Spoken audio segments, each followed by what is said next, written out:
എല്ലാവർക്കും സുഖമല്ലേ? അപ്പോൾ ഞാൻ കുറച്ച് കൂടുതൽ പയമ പറയാമല്ലോ എന്ന് പറഞ്ഞിട്ടാണ് ഇന്ന് വന്നത്. എന്തെന്ന് പറഞ്ഞു കഴിഞ്ഞാൽ, ഈ ചെറുപ്പത്തിലല്ലേ ഞാൻ പാട്ട് പഠിക്കാൻ പോയിട്ടുണ്ടായിനി. പാട്ട് പഠിക്കാൻ പോയിന്ന് പറഞ്ഞു കഴിഞ്ഞാൽ, ഈ മാഷ് വീട്ടിൽ വന്ന് പഠിപ്പിക്കണം. അപ്പോൾ നമ്മളെ വീട്ടിലെടുത്ത് കുറച്ച് പേര് ഇതുപോലെ ഉണ്ട്. വീട്ടിലേക്ക് വന്നിട്ട് ആ മാഷ് പാട്ട് പഠിപ്പിക്കുന്നത്. അപ്പോൾ അത് കണ്ടിട്ട് ഞാനും എൻ്റെ വീട്ടിൽ വന്നിട്ട് ആ മാഷ് പാട്ട് പഠിക്കലുണ്ടായിനി. പക്ഷേ എനിക്ക് പാട്ടോട് വലിയ ഇൻട്രസ്റ്റ് ഇല്ലാത്തതുകൊണ്ട്, വലിയ താല്പര്യം ഇല്ലാത്തതുകൊണ്ട് ഞാൻ അത് കംപ്ലീറ്റ് ചെയ്തിട്ട്, എനിക്ക് കൂടുതൽ ആ സമയത്ത് എനിക്ക് ഇഷ്ടം ഡാൻസോടാണ്. ഡാൻസ് കളിക്കാൻ ഞാൻ ഡാൻസ് എനിക്ക് ഭയങ്കര ഇഷ്ടമാണ്, വെസ്റ്റേൺ ഡാൻസ് പ്രത്യേകിച്ചിട്ട്. അപ്പം എന്താ പറഞ്ഞാൽ ആ പാട്ട് ഞാൻ കംപ്ലീറ്റ് ചെയ്തിട്ടില്ല. ലൈക്ക് പാട്ട് പഠിക്കുന്നത് ഞാൻ 1.5 മാസം 2 മാസം എനിക്ക് അത്ര എനിക്ക് ഓർമ്മയില്ല. എൻ്റെ ഓർമ്മ വെച്ചാൽ 1.5 മാസം മീതി അത്രേ പോയിട്ടുള്ളൂ. കാരണം എനിക്ക് വലിയ ഇൻട്രസ്റ്റ് ഇല്ല പാട്ട് പഠിക്കാൻ. അപ്പോൾ ഇപ്പോൾ എനിക്ക് ഭയങ്കര റിഗ്രറ്റ് അടിക്കുന്നത് എന്താണെന്ന് പറഞ്ഞു കഴിഞ്ഞാൽ, ഈ ഇൻസ്റ്റാഗ്രാമിൽ ഓരോരോ ആൾക്കാർ ഇങ്ങനെ പാടുന്ന കാണുമ്പോൾ ഈ ചില പാട്ടിൻ്റെയും അടുത്ത വേർഷനെല്ലാം എടുത്തിട്ട് ഇങ്ങനെ ഭയങ്കര സ്മൂത്തായി പാടുന്ന അങ്ങനെ കുത്തി അതുപോലെ പാടാൻ പഠിക്കും. അപ്പോൾ ഞാൻ എന്ത് ചെയ്യുന്ന പറഞ്ഞാൽ, ഈ ക്യാമറ ഓണാക്കി വെച്ചിട്ട് ഇതുപോലെ പാടാൻ നോക്കും. പാടിക്കഴിഞ്ഞാലോ ലിറിക്സ് തെറ്റ്, ട്യൂണ് ശരിക്കുണ്ടാവില്ല, സ്ലിപ്പാവും.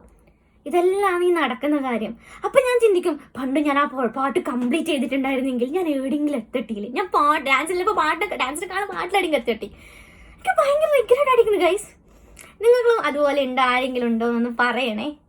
എന്നെ പോലെ ഇങ്ങനെ പാട്ട് പഠിച്ചിട്ട് പാട്ട് കംപ്ലീറ്റ് ആക്കാൻ പാട്ട് പാടാൻ പറ്റാത്തവരുണ്ടെങ്കിൽ ഓക്കെ. അപ്പം ഞാനിപ്പോൾ ഈ വീഡിയോ ചെയ്യുന്നതെന്ന് പറഞ്ഞാൽ, ആ സമയത്ത് എനിക്ക് പാടാൻ പറ്റിയിട്ടില്ല, ഭയങ്കര ഇതാക്കാൻ പറ്റിയിട്ടില്ല.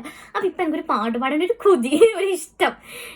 ഞാൻ പറഞ്ഞ പോലെ ട്യൂണ് ശരി ഉണ്ടാവില്ല, ലിറിക്സ് തെറ്റായിരിക്കും, കള്ളപ്പാട്ടായിരിക്കും പാടുന്നത്, എല്ലാം ഉണ്ടാവും. പക്ഷേ ഈ പാട്ടിന് കേൾക്കണം, എനിക്ക് ഭയങ്കര ഇഷ്ടമുള്ള പാട്ടാണ്. നമുക്ക് പാടാൻ ഒരു ആഗ്രഹം കൊണ്ട് പാടുന്നതാണ്.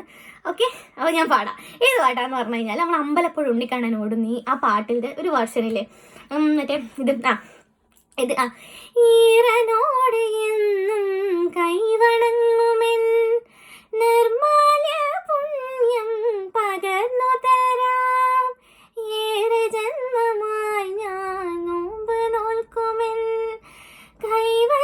കൈവല്യമെല്ലാം കാഴ്ചവെക്കാം, വേളി പെണ്ണായി നീ വരുമ്പോൾ നല്ലോലക്കുടയിൽ ഞാൻ കൂട്ടുനിൽക്കാം, വേളി പെണ്ണായി നീ വരുമ്പോൾ നല്ലോലക്കുടയിൽ ഞാൻ കൂട്ടുനിൽക്കാം,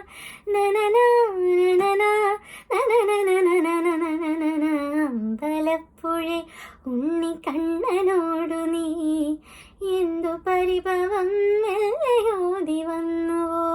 അപ്പൊ ഇത്രയില്ല, എവിടേക്കോ എന്തൊക്കെയോ പോയിട്ടുണ്ട്, സ്ലിപ്പായിട്ടുണ്ട്. എനിക്ക് നിങ്ങളെ വീഡിയോ എടുക്കുക ഗൈസ്. നമ്മുടെ സാറ്റിസ്ഫാക്ഷനിൽ നമുക്ക് വലുത്. നമ്മൾ ഇതിന് ബാക്കിയുള്ളവരെ ബോധിപ്പിക്കണം, ബാക്കിയുള്ളവർ എന്ത് ചിന്തിക്കണം.